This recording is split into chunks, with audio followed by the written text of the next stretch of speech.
Man atrodo, kad kažkaip tuščia. Reikia eglis.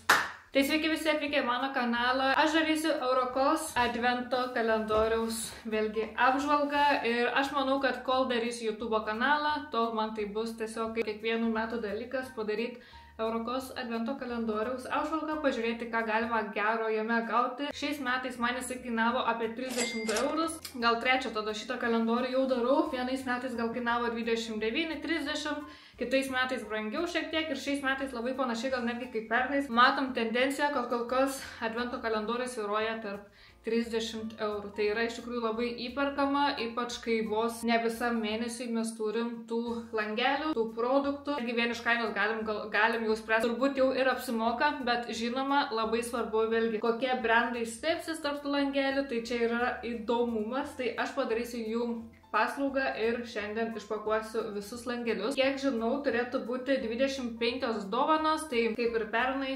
24 langelis turėtų slėptis 2 produktai. Šiek tiek jūs pastumiau toliau, kad matytumėm šitą kalendorių. Aš norėjau šiek tiek pašnekėti apie jo išvaizdą, kad nesupykit Eurokos, jeigu pamatysit šitą video, bet aš šiek tiek galvojau, ar čia tikrai advento kalendorius kalėdom, nes iš rožinės spalvos aš pagalvojau, kad čia tiesiog paprastas kalendorius. Aš neasocijavau šito kalendoriaus su kalėdom. Man, pavyzdžiui, praeiti 2 buvo labiau šventiškesni ir tos spalvos atsidavė tokia kalėdinė dvasia, o čia rožinė spalva, tų snaigių net nelabai matėsi ir aš galvoju, kodėl jis rožinis, taigi kalėdos, taigi advento laikotarpis, taigi ryškios spalvos, raudona, bordinė, žalia, mėlyna, kad ir bet rožinė, tai aš tiesiog buvau suabejojus, ar tikrai čia tą kalendorių pirku, čia atvirai, tiesiog norėtųsi šiek tiek šventiškesnios išvaizdos, nežinau, ar čia marketingo komandai tokia kaip ir žinutė, ar kažkam, kas darė šitą dizainą, tai šiais metais jis nelabai kvepia kalėdom ir vien iš dizaino aš jam tikrai duočiau mažą balą. Norisi kažko tokio, kur gražu kambarį laikyti ir būtų toks ryto ritualo ar vakaro ritualo, kada jau pakuoja tas dovanas kampelis. Tai šiais metais nelabai man patinka dizainas, bet čia tik mano nuomonė, galbūt kažkam labai tinka ir labai šventinis. Jo, labai norėjau akcentuoti tą, kad aš net nesupratau, kad čia advento kalendorius jau šių metų. Apie dizainą tiek, tai galima, man atrodo, judėti prie produktų. Man atrodo, kai pirkau šitą kalendorių, gal greit praėjau pro sąrašą, bet esmė yra ta, kad aš jau nebelabai tiek domiuosi tą kosmetiką ir nebelabai pažįstu tų brandų. Kai dar pati dirbau su kosmetika, tai kažkaip labiau buvau su tuo susijusi ir labiau gal pažinodavau, kas gero naujo atsiranda ir gal pati labiau žiūrėdavau tos kitus youtuberius kosmetikos ir žinodavau apie tos brandus labiau. Tai šį kartą praėjau, labai daug brandų net pažinau, bet aš galvoju, ir nesvarbu, jeigu net ir per daug nesidomi kosmetika, bet patinka kažkokį vieną kitą daiktą nusipirkti, tai bus proga tiesiog išbandyti tos brandus, pažiūrėti, kas gero atsiradė. Man atrodo, gal net nėra labai svarbu šiuo atveju, nes kalendorius tikrai nėra brangus ir tikėtis, kad jame bus aukščiausio lygio brandai irgi nelabai tikimasi. Tai aišku, kad bus jau tos vidutinės gal klasės ar žemesnės klasės kosmetika, bet vis tiek kartais įdomu ir ją išmėginti, nes tikrai būna dažnai, kada tos vidutinės ar žemesnės klasės kosmetika būna nebrangi, bet jinai būna tikrai gera. Tai nereik nurašyti iš karto kalendoriaus už žemą kainą, kad vien tik blogi produktai jame bus arba vien tik neįdomus, nes nebūtinai. Aš nebekalbu, einam į pirmą dieną, matau jie čia. Pasistengsiu neišdraskyti kalendoriaus iš karto. Taip, tai mūsų pirma diena pasitinka su labai gera korejietiška kosmetika Mixun Bean Cream. Tai bus turbūt veido kremas, bet aš įsivaizduoju, kad čia bus veido kremas. Tai vau, tokį moralą nuskaičiau apie brangę ar nebrangę kosmetiką ir jau pirmas langelis su korejietiška kosmetika. Ir esu, man atrodo, bandžius kažką iš šito brando ir man liktais patinka. Man šiaip korejietiška kosmetika daugiau patinka nei nepatinka. Labai mažai esu išbandžius iš korejiečių, kas man nepatiktų. Bet jo, parodau dar kartą Mixun pirmam lagelį. Tai antras, matom, jau toks didesnis. Labai įdomu, kas čia gali būti. Ok, aš šitą brandą žinau. Čia yra Organic Mimi ir čia yra atstatomasis šampūnas su kažkokiu auksiniu setu. Aš šito brandų subandžius ir dušažėlį, ir kūno losjoną. Nebuvo, kad man paliko didžiausią įspūdį, Šampūną, man atrodo, nebandžiau, bet domėjausi. Ir čia šitas šampūnas būtent yra su keratino, kokoso aliejumi ir koton ir vatos ekstraktu. Įdomus dalykas. Tai jo, nežinau, esu bandžiu šitą kosmetiką, būtent ką aš bandžiau, nebuvo kažkas wow. Bet apie šampūną nieko negaliu pasakyti, bet vis tiek labai įdomi priemonė, turi mažą pakuotę, kas labai gerai, jeigu eini sportuoti ir tau reikia mažų priemonių. Aš dabar, kai sportuoju, aš tikrai pasigestu tų mažų kelioninių dydžio šampūnų, dušaželės, kūno lociono. Tai va, labai gerai, kai yra kalendorius ir jame tikrai nebus pilno dydžio produktai, tai kas sportuosit ar keliausit kažkur, turėsit jau kelioninio dydžio šampūną. So far so good, dar ne? Tai tada einam į trečią dieną ir mes trečią dieną turim čia apačioj.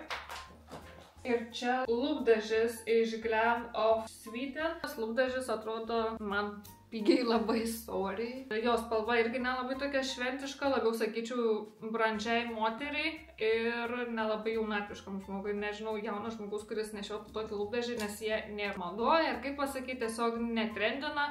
Dabar blizgiai, aliejai, nude spalvos, neutralios spalvos arba kaip kalėdų laikotarpiai raudona turėtų būti. Bet šita spalva yra tikrai labiau brandžios moters, kur mes sutiktumėm dažniau negu standartinis jaunimas. Tai šitas lūpdažis man nelabai asmeniškai patinka, bet nežinau, galbūt aš klystu, negaliu už visus šnekėti, bet mano nuomonė jis nelabai čia tinka. Ketvirtą langelį turim čia. Gerai, kas čia yra Acapella kvapnis staigmena universalus patalpų kvapas. Koks įdomus. Ar jums sufokusuoja? Tikiuosi, kad jums sufokusuoja. Purškamas namų kvapas. Aš tik norėčiau sužinoti, pavyzdžiui, kokio kvapo. Tai tikiuosi jūs nesupyksit ant manęs, bet aš pamėginu. Net pažįstu koks čia kvapas, bet labai stiprus. Tai užtenka labai mažai papurškimo. Bet ką žinau, kas kvapus esate, namų kvapus. Pirmą kartą matau, kad namų kvapą įdėti kalendorių, kas yra visai faina. Tai jeigu jūs esat prie kvapų, tai ir mėgstat stipresnius kvapus, nes šitas ganėtinai toks stiprus. Labai stiprus, wow, gerai, kad daugiau nepapurškiau, jau turėtų labai patikti. Einam į penktą langą, jisai toksai jau didelis.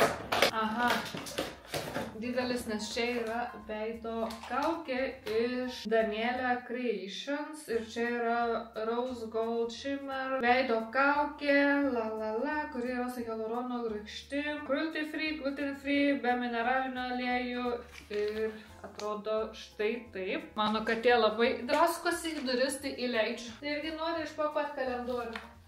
Ką?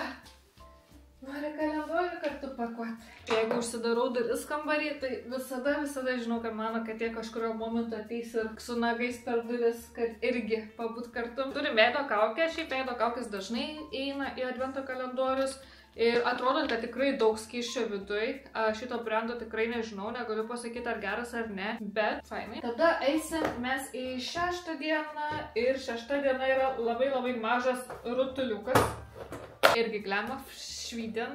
Ok, čia turbūt bus naujas brandas Eurokose, nes tikrai aš jo nesu girdėjus ir nežinau. Čia bus lūpų skrabas su braškėm. Tai ką žinau, man atrodo, jau ir praeitais metais buvo lūpų skrabas. Aš asmeniškai nenaudoju, aš esu pirkus ne vieną, bet man kažkaip vis pasimiršta, kad aš jį turiu. Aišku, visai fainas dalykas, jeigu tu darai sekmadienį tokį resetą ir nori visai iššveisti ir taip toliau, tai tikrai fainas dalykas įdėti į rutiną. Kalėdos, kai kas pasiema ilgas atostogas, gali suleisti daugiau atsipalaiduoti ir pasimėgauti kažkokius spa namuose ir vieną tokį dalykėlį įtraukti į rutiną. Tai visai smagiai, tai atrodo, parodau dar. Štai taip. Einam mes į 7 dieną, jinai yra štai čia. Ir turime, matau, rankų kremą ir čia aš jau suplėšiau kalendorių. Dr. Santi rankų kremą, šitas brandas Eurokose tikrai labai ilgai. Tai atrodo štai taip, šitas rankų kremas yra su argano aliejum ir aliejus yra 10%.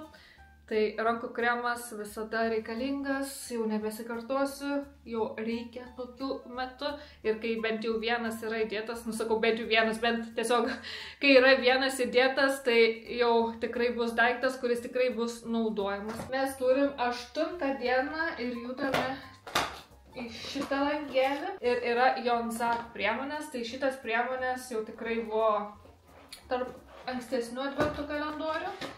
Taip, čia mes turime cleansing gel. Čia yra veido valomasis gelis. Labai faina. Aš seniau gal nelabai suprasdavau dėl tų mažesnių pakuočių, bet dabar, kai sportuoju ir man reikia mažų pakuočių įsidėti sporto krepšį ir kad jis nebūtų sunkus, nes aš po to dar į darbą važiuoju su visu savo sporto krepšiu, tai tokia aš net savo galėčiau pasilikti. Nežinau, ar pasiliksiu, ar jums išdovanosiu viską, dar apie konkursą pakalbėsim. Šitą liniją man nėra matyta.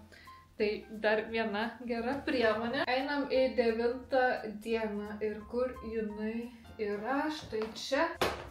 9 dienoje mes turim, nesuprantu kaip čia ištarti, Janzen kondicionierių su White Lily and Cherry Blossom. Wow, kaip įdomi, tai atrodo štai taip. Nesu liktais apie šitą brandą girdėjus. Aš pagalvojau, kad čia bus veido skystą pudrą vien iš tos linijos. Ir galvoju, kaip galim skystą pudrą įdėti, jeigu neaišku, kokios odos spalvos žmogus paims šitą kalendorių, bet čia yra plaukam. Bet apie šitą produktą nesu girdėjus, bet turim kondicionierių, tai jeigu neprisimenat, mes turėjom ir šampūną, dabar turim kondicionierių. Tai turim setuką, tik skirtingų brandų. 10 diena mes po truputį jau įpusėjom. O, kas čia įdomu, Green Pharmacy veido serumas Revitalizing. Įdomu, ar yra lietuviškai kas nors parašyta.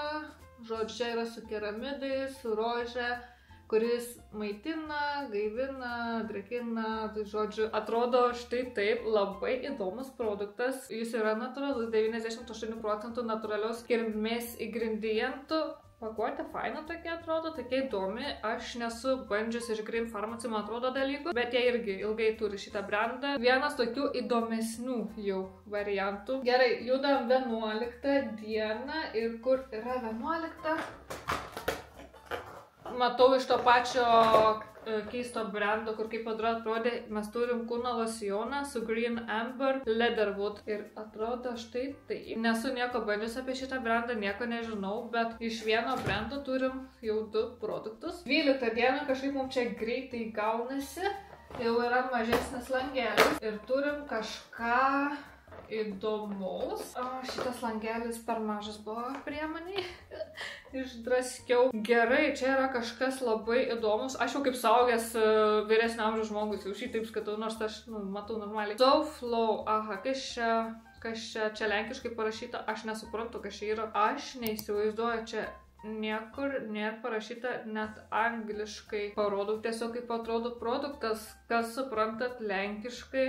Tiesiog, kas esat matę šitą brandą ir įsivaizduojat, kas čia gali būti, tai prašau, palikit komentaruose. Turim kažką, kur neaišku, kas yra, tai čia lieka staigmena. Tai žodžiu, nežinau, dabar nepasakysiu, kas čia yra, gal paskui reiks pasidomėti. Nežinom, tai judam toliau. Tai buvo 12 diena, judam tada į 13 dieną. Ir 13 diena yra štai čia. Kas čia tokios smagaus? Iš Glam of Sweden. Čia yra highlighteris ir čia yra tokios labiau rose gold, gal sakyčiau, spalvos. Atrodo štai taip. Tiesiog apie šitą brandą negaliu pasakyti, ar čia geras ar negeras produktas, bet skysti produktai man patinka kosmetikoje. Naudoju skystą bronzerį, skaistalus. Skysto highlighterio pati neturiu, tai gal netgi ir pasilikčiau šitą produktą savo. Atrodo tikrai tokios gražios spalvos turėtų būti. 14 dieną labai didelis langelis ir galim pažiūrėti, kas čia bus. O, čia turim paakių geliukus. Tai yra iš vėlgi Daniela Creations. Aš matau, kad atsirado kažkokių naujų brandų. Glam of Sweden, Daniela Creations. Ir čia yra rožės ir hialuronų rūgšties paakių geliukai. Šiaip fainai atrodo tikrai. Tai 15 dieną yra jau toks mažesnis langelis. Turim vieną brangų produktą. Aišku, kiekis yra mažytis, bet man atrodo, pernai metais irgi buvo kažkas įdėta iš Nuxe ir aš norėjau pamėginti kažką iš šito brando, bet aš padovanojau, galvoju, aš negaliu dabar sakyti, kaip aš to noriu produktą ir tiesiog savo pasilikti, kai žinau, kad kitas irgi norėtų to produkto. Sausas aliejus skirtas veidui, kūnui, plaukams. Atrodo štai taip. Jo, norėčiau pasilikti šiais metais jį, bet turbūt irgi padovanosiu, kad kitas pasidžiaugtų. Džiaugiuosi dėl to, kad faina, kai tu matai pigesniam kalendoriui jau aukštesnio lygio tokius produktus, kurie tikrai yra brangus. Jeigu pirkt pilną pakuotę, nes čia yra 10 ml, labai brangu kainuoja. O pamėgint, ar tau patiks, ar vat, norėtum investuoti, sakykime, į tokį produktą, labai geras dalykas. Tai turim 15 dienoj Nuxe sausą aliejų. 16 dieną turim čia kamputį. Ir čia yra iš Yves Rocher irgi brangesnė tokia kosmetika. Čia yra drėkinamoji kaukė. Atrodo štai taip, tai irgi labai fainas dalykas, aš panaudočiau, tai dabar galvoju, ar čia plaukam, turbūt bus veidui, nes čia yra all skin types visų tipų odai, tai žodžiu, turim dar vieną fainą kosmetiką, jau trečias toks brangesnis brandas šitam kalendoriui, tai labai fainai. Tada 17 diena yra žemiau, kas čia labai įdomiai atrodo. Čia yra, kaip suprantu, lūpų kaukė, ją rašo palaikyti 10-15 minučių šaldytuve ir paskui užsidėt, turbūt irgi su hialurono rūgštim ir vitaminu E. Labai įdomi kaukytė, dar tokia visiškai nematyta, kad dar siūlytų ir šaldytuve palaikyti. Labai smagu. Tada 18 diena ir mes einam po truputį link kalendoriaus pabaigos. Ir 18 dieną turim štai čia. Turim pigią priemonę, bet nebūtinai prastą. Čia yra iš Joannos toks skrabas su braškėm, 90% natūralios kilmės ingredientų. Nėra brangus dalykas, bet praktiškas dalykas, nes kūno skrabo reikia. Nesu, man atrodo, bandžius būtent šito brando, bet atrodo visai smagiai. Praktiškas, naudingas dalykas. Tai čia buvo 18 diena. Dabar einam į 19 ir turim labai mažą langelį. Man atrodo, žinau, kas čia gali būti. Jo, čia yra Chic Keratin šilko kaukė, šilko ir keratino kompleksas Keratin Silk Infusion. Tai šitie, man atrodo, yra jie tokie brangesni ir turi mažą pakuotę pasimėgint savo. Labai geras dalykas, aišku, kiekis labai nedidelis, bet, kaip sakau, brangesnio brand, mažesnę pakuotę pasimėgint labai faina, nes paskui žinai, ar tau tikrai reikia pirkti, ar tau patiks.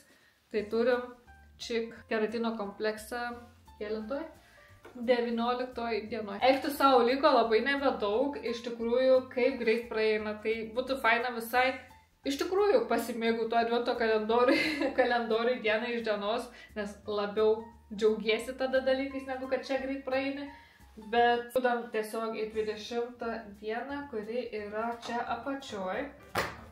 Turim turbūt vėl to pačio brando, kur prieš tai mačiau, jau šito brando trečias dalykas ir čia yra dušo želė. Tai irgi, kaip sakau, praktiškas daiktas, kelioninio dydžio, gerai kažkur keliaujant ar į sportinį krepšį. Nu, mes per greitai jau 24. O, šitą priemonę tikrai gera. Aš naudojau šitą Alama ir plaukų šampūną, būtent šito range'o, Hydra range'o, naudojau visą liniją šampūną, kondicionierių, kaukę ir mano plaukam labai tiko ir patiko. Būtent čia yra šampūnas, man jisai patinka, nes jis yra labai, palei mano supratimą, geros sudėties, nes yra 0% SLS, silikono, dažiklių, dar visokių dalykų, nu žodžiu, man atrodo, kad čia labai geras dalykas, plus mano plaukam jisai labai tinka ir jo gauna tikrai nemažą kiekį pasibandymui. Čia yra 100 ml, bet jau turim 2 šampūnus, turim Organic Mimi ir turim Alama. Gerai, 22 diena, kūno dulksna iš Sau, tai šituos visada jie įdeda, čia yra vanila milkshake, aš noriu tiesiog pamėginti. Saldžiai kvepia. Einam į prieš paskutinę dieną. Dar viena Jonzak priemonė ir čia yra jau statomasis kremas ir yra labai jautriai pažeistai odai. Tai štai toks buteliukas. Šiaip nežinau, jaučiu labai fainai, kad įdeda kažką panašaus, nes jeigu turi tikrai jautrę, sudirgusią, labai pažeistą odą, aišku, nėra gerai gal pastoviai kažką vis skirtingo mėginti, bet turit labai mažą pakuotę išmėginti, ar jūsų odai kažkiek padėtų. Jonzak, kaip žinau, yra tokia prie natūralesnių kosmetikų, tai gal visai faina būtų ir tokį išmėginti. Tai čia yra 10 ml, fainas atrodo produktas, naudingas atrodo produktas. Ir galim dabar judėti į paskutinę dieną. Oh my god, mes jau esam 24 dienoj. Kol atidarysi 24, aš gal norėčiau pasakyti, kas man labiausiai sužavėjo. Tai jūs, man atrodo, jau žinot, kas mane labiausiai sužavėjo. Labiausiai turbūt man įsimintini produktai bus Mixun ir Nux priemonės, nes jos yra tikrai ganėtinai brangios pilno dydžio. Taip, man labai fainai tie visi ir paakių geliukai, ir veido kaukė, ir lūpų kaukė. Faina, kad įdėjo šampūną kaip tyčia, kuris man tikrai patinka ir tinka, bet aš jums padovanosiu veido serumas, man irgi šitas labai patiko, labai atrodo, kad fainas dalykas. Tada, kaip minėjau, Jonsak priemonė išmėginti, jeigu jūsų oda labai sudirgus. Ir tada gal labiausiai nepatiko, kad nėra jokio lietuviško lipduko, kad paaiškintų, kas čia yra. Ir turim dar vieną brangesnę priemonę iš Yves Rocher. Šiaip palyginus kol kas, kad man labiausiai galbūt nepatinka vienas daiktas, tai yra šitas lūpų dažas, dėl to, kad spalva yra nelabai tema, bet sąlyginai paėmus labai geros priemonės, man labai patinka ir galim judėti gal į 24 dieną, pasižiūrėti, ką mes ten turim ir primenu, 24 dienoj mes turim turėti 2 priemonės. Taip, tai 2. Aš ir galvojau kažkodėl, kad įeis tušas, bet tušas iš Glam of Sweden Volume Express Mascara, ne vandeniui atsparus. Keista, kad pažymėjo tokį dalyką. Bet turim tušą ir turim Garben Ses Paris Elixir, čia turbūt bus kvepalai. Kvepalai nėra gal mano skonio, bet apie 24 dieną, į 24 dieną galėjom įdėti kažką įdomesnio, kad ir 24 dienoje šitas aliejus jau būtų padaręs tą dieną ypatingesnė. Gal aš pati nedėčiau kvepalų į 24 dieną, gal net apskritai nedėčiau kvepalų į kalendorių. Tiesiog. Ir šitas tušas, tiesiog šitas brandas neatrodo, kad jis yra labai brangus ir labai vertas būti 24 dienoj. Nežinau, gal žmonėms tušai labai patinka, gal tiesiog paprastai parduotuose tušai labai parduodama prekė, kad jie reikia dėti 24 dieną, tarsi nustebint žmogų, kad tušą gavo pilną dydžią. Bet aš jeigu kurčiau kalendorių, tai tušo turbūt nedėčiau į paskutinę dieną, nes man asmeniškai taip nuviliančiai atrodo. Plius radau, kad Eurokose jis kainuoja 3 eurus. Aš į 24 dieną dėčiau tą produktą, kuris parduotuvių lentynai yra tikrai brangus pilno dydžio, kaip pavyzdžiui Nux, arba Yves Rocher, arba šitą Mixun. Bet čia tik mano asmeninė nuomonė. Aplamai, kalbant apie šitą kalendorių, aš manau, kad sudėtos tokios labai praktiškos, naudingos prekės. Nebuvo jokių žirklučių, nebuvo jokių lipdukų, nebuvo kažkokių skustukų, peiliukų ar kažką tokio, kur tikrai būtų niekučiai. Mes turim pilną dėžę praktiškų ir naudingų produktų, kurie tikrai būtų panaudojami. Labai gerai vertinu kalendorių už 30 porą eurų. Čia yra tikrai mano nuomonė, fainas, geras kalendorius, mes gauname ir naudingų produktų. Gal kartuojasi 2 šampūnai, galėjom kažką parinkti, ta prasme, tobulėti visada yra kur, bet mes gauname ir tų pigesnių variantų pasimėginti ir keletą tų brangesnių brandų pasimėginti. Tai 32 eurai už šitą kalną produktų, man atrodo, tikrai labai adekvati, atitinkama kaina. O kalbant dabar apie konkursą, aš praeitais metais dariau ir šiais metais noriu tą patį padaryti. Jeigu norit laimėti visą šitą dėžutę kosmetikos, kuri keliauja iš šito jau suplėšito kalendorių, yra labai paprastos sąlygos. Jums nereikia užprenumeruoti mano kanalą, paspausti laiką po šito video, paspausti hype mygtuką ir parašyti komentarą, kad dalyvaujat. Nieko daugiau nereikia ir pasistengsiu kuo greičiau išrinkti nugalėtoją, dar tiksliai laiko nesakau, tiesiog sekit mano video ir jo, kai jau išrinksiu nugalėtoją, paskelbsiu ir tame video, ir po šio video parašysiu komentarą nugalėtojui, kad su manim susisiekti. Tai labai paprastos sąlygos, aš manau tikrai verta sudalyvauti ir laimėti šitą kalną 25 priemonės kosmetikos. Aš viską jums atiduodu, nieko savo nepasilieku. Tai tiek, labai ačiū, kad žiūrėjote šitą video. Jeigu patiko, irgi paspauskit like, tai dalyvaukit konkurse ir susitiksim mano kitame video. Iki!